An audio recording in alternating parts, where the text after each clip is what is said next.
I'm Esther. And I'm Susie. And this is Limited Time Only. Brief, a pick-me-up in shorter podcast form.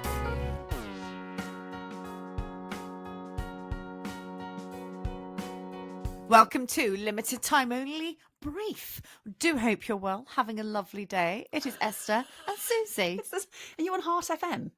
I'm on Heart FM. Keep listening. Don't you go changing. Tie a yellow ribbon round the old oak tree. I'll do the traffic. Heart FM in the 70s. So, Susie, I'm going to ask us some questions today, myself included, and I would like your answers because I often read a certain Sunday paper. I read a couple of Sunday papers because I like the supplements. And sorry, I'm just laughing at the fact that I sounded like a Heart FM presenter. I could literally be listening to Drive Time right now. Well, there we go. Manifest. And there is a section that they have in this broadsheet Sunday supplement magazine, and they ask a celebrity questions, and I often think I would love to know what other people's answers to these are. So, if you're all right with it, Suze, I'd like to ask you the questions. Is that okay? I'm a celebrity after all, in my own You are mind. a celebrity. Yep. You are. Okay, number one. What is your greatest fear? Probably my parents dying. Oh, really? Which is ridiculous because it will come true. Yes, unless you die first, of course. That could happen. Let's think about that. Yes. Yeah. Okay. Aside from that, I do sometimes think about what would be the worst thing that could happen to me. And let's not go too grim. But but something like would I think not being able to walk. Yes. Would be really awful. Yes. And I think that would be, where I'd go first of all. Like if I have an injury, a sporting injury, and I think, oh God, is that it now? I'm never going to be able to run or leap. In fact, yes, when I did tear my calf muscle, and it still is a bit of a problem, that muscle, I have a fear of jumping up now, and I do want to play netball again, and I'm worried that I'm going to tear my calf muscle again. I mean, it's a minor thing, but it's not, because the painful. thing is, once you've had that and it's kind of experience, you then think, well, I don't want that to happen again. And that's, I think, when we become slightly more fearful as we get older. I remember my husband on Camber Sands about 10 years ago running and jumping over a puddle, and he was always, and he still is, like, very physical. He's very, very good at like you can put roller skates on and do it, and just like that kind of person. And he just great choice there. I've never thought of Ian I've never known that Ian roller skated before. I need to see pictures. I've got some roller skates, Ian, if you fancy coming down to Hove. He's still got roller boots and the roller disco Amazing. from the 90s. I need to see him he's leg the sort warmers. But the thing is, he's the sort of person that could not have tried that or done that for years and then put them on and go backwards immediately. You know, there's no lack of confidence there. Yeah. He's physically self-assured. This is great. This is brilliant. He jumped over a puddle on the beach and sort of went over on his ankle, and I then visibly saw his confidence decline with things like that after that. And I thought, and I remember in the moment thinking, oh, here we go. Here we go. This is where the slight lack of confidence will come in with things. This is where the decline begins. The decline begins. The sad decline into armchair living. Absolutely. Terrified of everything. Okay, what is the trait you most deplore in yourself? In myself? Let me clear my throat. Okay. Well, there's the ones that oh God, this is quite hard. Because I don't have any deplorable traits. No, of course I've got too many. Well, got too many. Let's move on. You can answer. I definitely have things. No, God, what do you think I am? Mentally well? Stephanie Beecham, I'm looking at her list, and her list is I'm always right. So she doesn't think she's got deplorable traits. She does. Because her problem is that she's always right, but she's not. Oh, yes, I see. I mean, but also, Deplore is a strong word. It is a strong word, but It's quite a nasty word. I think be frustrated by is probably a better way of putting it. I think the fact that I do struggle to sometimes cope with how slow people might be at doing something, or not doing it the way that I think is the correct way, and that I then foresee problems down the line. But it's all just micromanaging, isn't it? I think, maybe like a form of impatience. I think one thing that really bugs me about myself is when I don't know people, or I go into a situation where I don't know people, I can get very shy, which actually transmits as or sort of becomes quite hardened feeling in myself, and I become a bit closed off, and I just feel grumpy and pissed off with everyone. Not necessarily for very long. But no, like you're not, and you're not actually grumpy or pissed off. No. You're just, it's defense. It is, and it is self-defense, because it's me thinking, oh, I'm not going to be as I don't know what it might be, intelligent, good, talented, personable, experienced, fill in the gap. As these people that I haven't met before, so I don't like them. Yeah. Yes, and they totally probably won't get like that. me. So, but then 5 seconds later, I'm like, oh my god, let's swap numbers. Yeah, let's get married.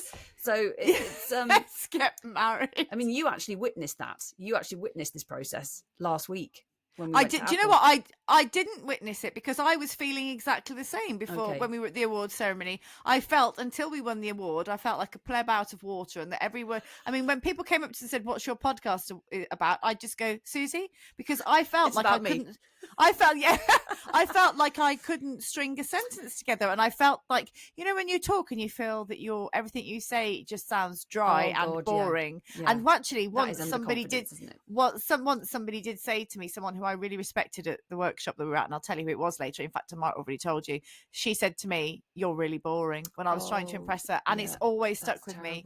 That's And terrible. so I've hear had that though from I've had that from Yeah. people.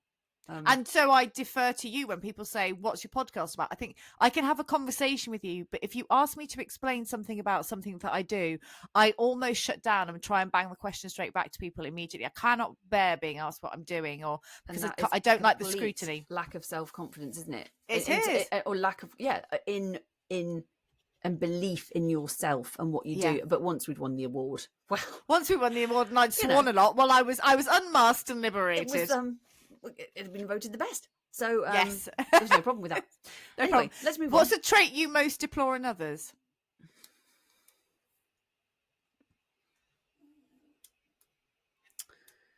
Ooh, I think people who are lazy.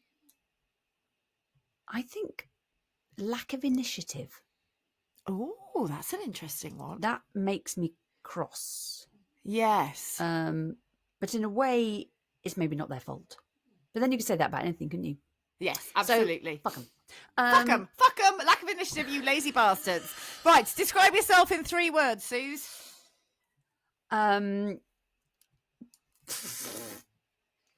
Funny. Oh, Esther's given me nothing. I can't see you. I'm not looking at you. I'm looking at the article. I can't even see your face. You are very bad funny. To say funny? No, not at all. You are funny. I'm just reading the next question. Neurotic, and impatient. Lovely jubbly. What do you these are very negative questions. What do you most dislike about your appearance? I want to just flip that. What do you most like about your appearance? Come on, people. Let's stop digging into the criticisms. I like my your ass that won't quit. Don't like my ass. Don't you? You've got a lovely bum. I don't mind anything. I saw your bum Nicholas the other day, and it was glorious. Jesus, so sorry. No, it was lovely. I like my very happy. My what's the word? Your posture. Oh yes, you have got. Mine's appalling. Yours is brilliant. Yeah, I quite like my posture. I like my height. Yes. Yeah. I feel 5'7". Tick. Tick. Big tick. Because that's just a bit meh. But that's what posture and height. I also like my forearms. Yes. Lovely. Yeah. And my kids are very impressed with my muscles at the moment. showing Are you very muscular at the moment? Yeah. I was when my kids were little. Are you muscular from working out or muscular from just I think mum I'm life? both, probably. Yeah. Yeah. If you could bring something extinct back to life, what would you choose? My libido. Like Nirvana. My libido. Who would play you in a film? Who would play you in the film of your life? You. Oh, Ace. Oh, I'd love to play you. Who is your celebrity crush? You. Oh, No, Suze. Yeah. Back to the aubergines. Oh, weird celebrity crush, Alan Titchmarsh. Oh, yes. But actual celebrity crush. Oh God, I don't know. Robbie Williams. Robbie Williams. Yeah, he's lovely. I would isn't he? probably die if he came into the room. Yeah. Would you? Oh, we better not meet him then. We will. I did see him once in the flesh after I'd done a showcase at the Groucho Club in his heyday. Well, like as in his alcoholic druggy heyday, and came out of the Groucho, and then we all went, "Oh, there's Robbie Williams, absolutely clattered, stumbling out." Oh no, that's depressing, isn't it? Yeah. Yeah, but I mean, he was having a nice time at the time when he, for the most part. Yeah. Which book are you ashamed not to have read? No, screw that. What are you happy? What's your favourite book? These are really critical questions. I don't like my them. favourite. Yeah. My favourite books. Well, apart from the works of William Shakespeare, their plays. I just adore the Wolf Hall trilogy. We talked about it before, but I think that would be my Desert Island thing. And I've also, what have I read more than once? That's the key for me. I've not read many books more than once, but I have read The Mayor of Casterbridge twice. Oh, which is an absolute page turner, guys. Thomas Hardy. Yes. Good old 19th century novel, and it's a classic. And it's a classic. It's a bodice ripping romp. Yeah, with tragedy. So great. Oh, well, you sold that beautifully. There you go. Okay, so again, I didn't really realise how negative these questions were until I started to read them out. But so I'm going to give you two options. You can answer both, or you can answer one or the other. Or you can answer none of them. It's completely your prerogative, in the words of Bobby Brown. What is the worst or best thing anyone said to you? I don't know. The worst thing, the best thing. I can't think of anything anyone's ever said to me. You're amazing. You're amazing. You've got an ass that won't quit. I mean, I think back to things that my tutors at drama school said to me that were positive, and that I try and remember sometimes when I'm, but I can't remember them now. And worst thing, I don't know. There's one review that stands out that's a nice thing. When I played chorus in Henry V, in 2002. But it said Susie Riddell delights as the narrator, and I just thought, because delight is such a lovely word. Delight's a lovely word, and it was such a. I always remember that. The worst thing, I don't know. Like, somebody said once to me, and she did apologise afterwards, that I only talk about myself, and that wasn't true. I don't think that's true. I mean, obviously I am right now. So the irony in me saying that while talking about myself, but that's always stuck in my head, and I'm kind of trying. It's those things, isn't it? Yeah. You think, someone said I was boring once, and now I'm talking. I must be really boring this person. So now I'm just thinking about being boring, and I am boring because I'm not thinking of anything interesting to say. So it's a self-fulfilling prophecy.